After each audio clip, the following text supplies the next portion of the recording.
Bismillahirrahmanirrahim. Assalamualaikum warahmatullahi wabarakatuh.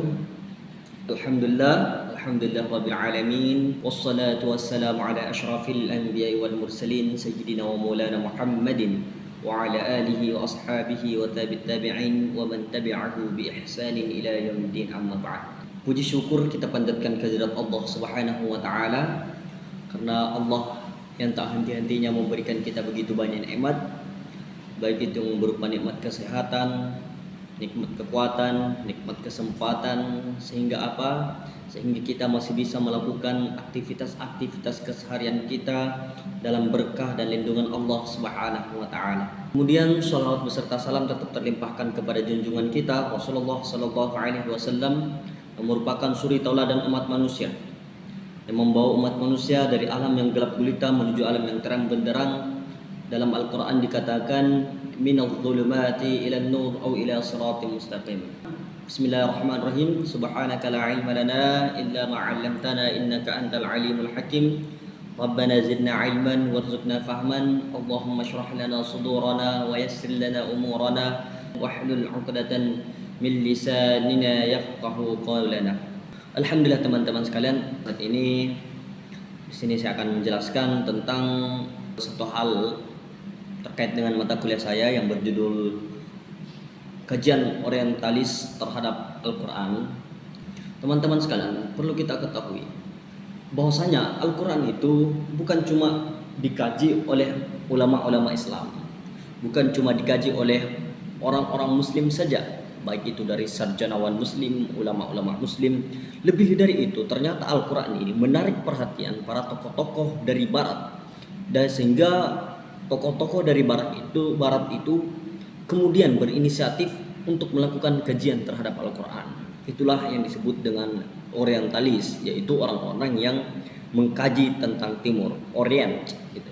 Kajian orientalis yang dilakukan oleh para tokoh-tokoh barat atau tokoh orientalis itu awalnya adalah kajian yang membahas atau menggali Al-Quran dari segi autentik Al-Quran atau keautentikan Al-Quran, yaitu keaslian Al-Quran, di mana para tokoh-tokoh orientalis ini menganggap Al-Quran itu adalah muncul itu bukan sebagai kitab suci.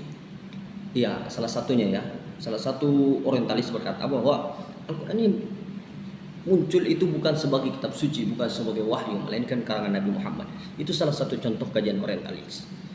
Kemudian contoh yang lain, ada yang mengatakan bahwa Al-Quran itu adalah diambil dari bahasa Ibrani. Al-Quran itu diambil dari ajaran-ajaran agama sebelumnya. Al-Quran itu cuma karangan Nabi Muhammad. Nah, pada fase-fase pertama itu adalah orang-orang orientalis itu mengkaji tentang keautentikan Al-Quran. Di antaranya adalah Richard Bell, Theodor Noldek, kemudian Ignaz Gozihar, dan masih banyak lagi orientalis. Tapi di sini saya akan membahas satu pandangan orientalis yang mengkaji susunan Al-Quran. Ya, sekarang kan kita ini Al-Quran itu kan susunannya adalah Mushaful Mani, di mana dimulai dari Al-Fatihah, kemudian ditutup dengan Quran surah Al-Ikhlas, Quran surah An-Nas terakhirnya. Itu adalah susunan Mushaful Mani. Nah, ada satu tokoh orientalis yang menjelaskan atau mengkaji Al-Quran dan mengatakan bahwa susunan atau urutan-urutan yang ada dalam Al-Quran sekarang itu tidak sah atau tidak masuk di akalnya, tidak otentik. Karena dari situ ia menarik kesimpulan bahwa kajian-kajian tersebut itu dimodifikasi oleh Nabi Muhammad SAW atau ashab Nabi Muhammad SAW. Di situ yang menarik kesimpulan bahwa Al-Quran itu tidak otentik. Nah, siapakah tokoh tersebut? Tokoh tersebut adalah Richard Bell. Nah, sebelum saya membahas lanjut tentang kajian Richard Bell terhadap Al-Quran, kita terlebih dahulu ingin mengenal siapa sebenarnya Richard Bell itu. Ya, kajian tentang Richard Bell, biografi Richard Bell, saya akan bahwa Richard Bell ini merupakan dari beberapa sumber yang sudah ada di berseliweran di internet, bahwa Richard Bell merupakan seorang orientalis yang hidup pada akhir abad ke-19, dan awal abad ke-20 gitu. Jadi Richard Bell merupakan seorang jurnalis yang muncul pada abad tersebut, yaitu abad ke-19 dan abad ke-20. Richard Bell lahir pada tahun 1876 di Edinburgh, itu Edinburgh atau Britania Raya. Kemudian dia juga adalah merupakan seorang guru besar dalam bahasa Arab. Nah, dari guru bahasa Arab itu kemudian Richard Bell ini tertarik untuk mengkaji bahasa-bahasa yang ada dalam Al-Quran. Nah, Richard Bell mengawali karirnya sebagai sarjana Al-Quran lewat publikasi bahan-bahan kuliah yang diberikannya di Edinburgh University. Selain itu, Richard Bell juga memberikan dampak yang besar dalam kajian barat terhadap Al-Quran. Jadi ada dampak-dampak yang signifikan atau yang luar biasa yang diberikan Richard Bell itu terhadap tokoh-tokoh yang mengkaji Al-Quran. Nah, dilihat dari karyanya, Richard Bell memiliki banyak karya. Yang pertama, Introduction to the Quran, itu ini membahas tentang pengenalan Al-Quran. Kemudian yang kedua, The Quran Translate with a Critical Arrangement to the Surah. Ini di sini yang dibahas tentang arti Al-Quran dengan penyusunan Al-Quran. Jadi itu di situ Richard Bell. Nah, kemudian selanjutnya kita langsung saja masuk ke pemikiran Richard Bell. Nah, Richard Bell ini merupakan seorang orientalis asal Skotlandia yang dikenal luas dalam dunia studi Al-Quran melalui karyanya, atau ada bukunya yang bertulis tentang The Quran Translate with a Critical Arrangement of the Surah, di mana di situ Richard Bell menyampaikan beberapa pandangannya terhadap Al-Quran. Yang pertama adalah Richard Bell memandang bahwa Al-Quran itu bukan murni dari wahyu Allah Subhanahu wa taala, bukan murni dari wahyu ilahi, tetapi dia adalah produk historis, atau dengan kata lain produk yang timbul dari pergerakan sejarah. Nah, di mana di sini Richard Bell ini meyakini bahwa Al-Quran itu tidak sepenuhnya berasal dari Allah, tidak sepenuhnya berasal dari Tuhan secara langsung ya, karena tetapi Al-Quran itu adalah hasil dari pengalaman hidup, hasil dari refleksi, dan hasil dari perjuangan dakwah Nabi Muhammad SAW. Richard Bell berpendapat bahwa Nabi Muhammad SAW bukan hanya penerima wahyu. Jadi bukan cuma Nabi Muhammad itu bukan cuma menerima wahyu, tapi dia juga yang memproduksi. Nah, itu istilahnya. Tapi Nabi Muhammad juga yang memproduksi, yang berperan sebagai penyusun, itu sebagai penyusun Al-Quran agar sesuai dengan konteks sosial yang terjadi atau konteks sosial dan budaya yang terjadi pada masa itu. Jadi begitu. Itu yang pertama. Richard Bell berpendapat bahwa ini seluruh isi Al-Quran ini tidak murni itu semuanya dari wahyu ilahi itu, tapi di situ ada peran Muhammad itu dalam menyusun, dalam memberikan argumen, dalam menyusun Al-Quran itu agar sesuai dengan konteks sosial dan budaya masyarakat pada saat itu. Jadi tidak murni dari wahyu ilahi. Itu yang pertama. Yang kedua, bahwa Al-Quran itu disusun ulang berdasarkan kronologi. Nah, di sini Bell tidak setuju dengan susunan mushaf yang saat ini, di mana dimulai dari surah Al-Fatihah, kemudian diakhiri dengan surah An-Nas. Richard Bell berpendapat bahwa susunan tersebut tidak menggambarkan perkembangan isi dan dakwah Nabi secara tepat. Maka ia mencoba menyusun ulang ayat-ayat Al-Quran berdasarkan perkiraan waktu turunnya wahyu, di mana atau kronologi kronologi penurunan wahyu dimulai ketika Nabi Muhammad SAW berangkat ke Hira. Ayat pertama turun Quran surah Al-Alaq, maka dia menyusunnya dari surah Al-Alaq, kemudian diakhiri dengan surah Al-Imran, Quran surah Al-Maidah yang berbunyi al-yauma akmaltu lakum dinakum wa atmamtu alaikum ni'mati wa raditu lakumul Islam madinah. Itu menurut Richard Bell itu adalah penyusunan yang tepat, bukan Mushaf Utsmani. Karena kalau Mushaf Utsmani itu tidak menggambarkan pesan dakwah Nabi Muhammad SAW itu. Yang ketiga adalah konsep nasakh. Nah, ini juga Richard Bell mengkritik tentang konsep nasakh. Nah, tapi Richard Bell juga ini salah satu hal yang menjadi kontroversi dari pandangan Richard Bell juga adalah dia mengatakan bahwa Al-Quran itu adalah plagiasi atau dicontek dari atau terpengaruh oleh tradisi Yahudi dan Kristen. Di mana ketika Richard Bell mengkaji Al-Quran, dia meyakini bahwa banyak bagian dari Al-Quran itu, baik di surah apapun itu, dia mengatakan bahwa banyak di antara mushaf, di antara Al-Quran itu seperti contoh kisah para nabi dan ajaran-ajaran moral itu terpengaruh atau memiliki kemiripan dengan apa-apa yang ada di dalam kitab Yahudi ataupun Kristen. Jadi dia mengatakan bahwa Al-Quran itu adalah plagiasi dari tradisi Yahudi dan Kristen begitu teman-teman. Itu pendapat Richard Bell. Nah, namun yang harus kita ketahui bahwa saat ini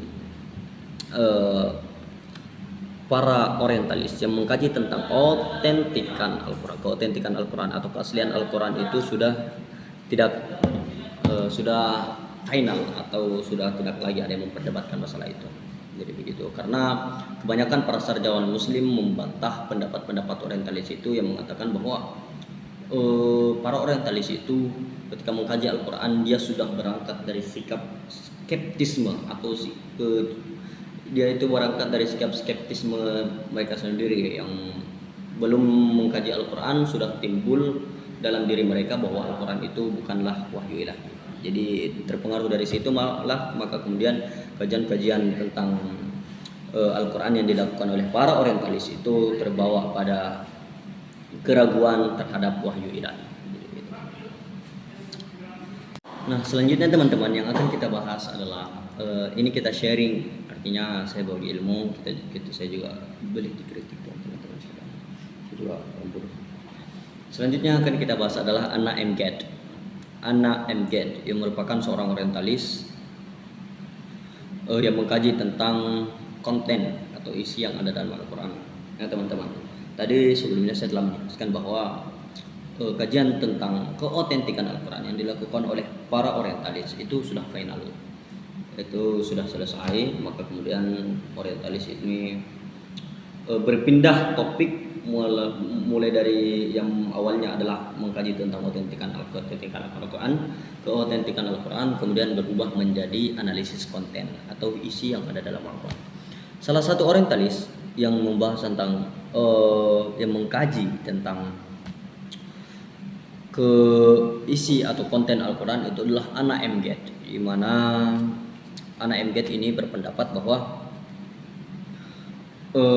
Al-Quran itu bukan cuma sekadar teks saja. Al-Quran itu sungguh tidak bisa dipahami dari sekadar teks saja, tapi dia harus ada dimensi sosial di situ, dia harus ada dimensi budaya, dimensi seni yang ada. Nah, salah satu yang menjadi kajian atau kajian utama dari Anna M. Gad adalah fokus pada tilawah dan emosi yang ada dalam Al-Quran. Nah, di situ dia mengatakan bahwa Al-Quran itu kita tidak harus memahaminya mulai dari teks saja, historis kritis saja, pendekatan bahasa saja tapi juga kita harus memahami Al-Quran dari segi sosial dan budaya dan juga seni yang ada dalam Al-Quran. Salah satunya adalah tilawah, di mana anak M. Gad ini mencoba untuk memahami Al-Quran dari tilawah. Dia melakukan kajian tilawah. Di sinilah kemudian muncul living Quran atau Al-Quran yang ada dalam masyarakat. Di mana kemudian anak M. Gad ini menulis di bukunya yaitu Perfection Make Practice, yang menekankan bahwa tilawah Al-Quran di Indonesia tidak hanya dipahami sebagai kegiatan membaca kitab saja, tapi dia adalah praktik keagamaan, di mana anak M. Gad mengatakan bahwa tilawah itu adalah praktik keagamaan yang syarat akan makna, yang kaya makna, yang menggabungkan unsur spiritual, kemudian unsur emosional, etika, estetika, bahkan sosial di situ ada di situ Al-Quran. Jadi itu merupakan salah satu cara untuk memahami Al-Quran, di mana Al-Quran itu kita tidak sekedar baca, tapi dia juga harus ada emosi yang terkandung di dalamnya. ada estetika keindahan yang tercampur di dalamnya. Nah, teman-teman sekalian, selain pembacaan Al-Quran atau tilawah, anak MGet juga mengkaji Al-Quran, yaitu salah satu fokus kajian anak MGet juga adalah konteks budaya, di mana anak MGet ini menyoroti pemahaman dan praktik yang ada di masyarakat, atau Al-Quran yang ada atau terjadi di masyarakat, serta menafsirkan Al-Quran yang kental dengan budaya lokal, itu penafsiran Al-Quran yang kental dengan budaya lokal. Nah, dalam konteks masyarakat Indonesia, khususnya di pesantren-pesantren, di pesantren-pesantren seperti Jawa, itu Al-Quran tidak dibaca dan dipahami secara eksklusif berdasarkan kerangka teologis Arab, tetapi juga melalui kacamata nilai-nilai budaya yang hidup dalam komunitas tersebut. Jadi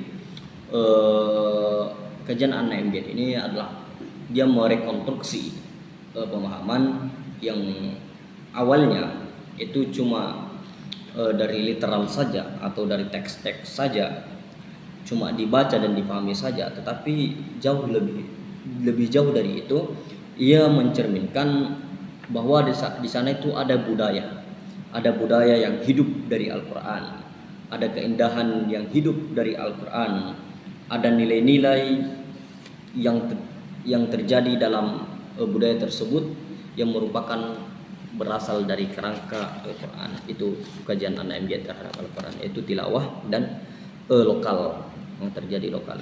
Itu isi konten yang ada dalam Al-Quran. Nah, gitu teman-teman.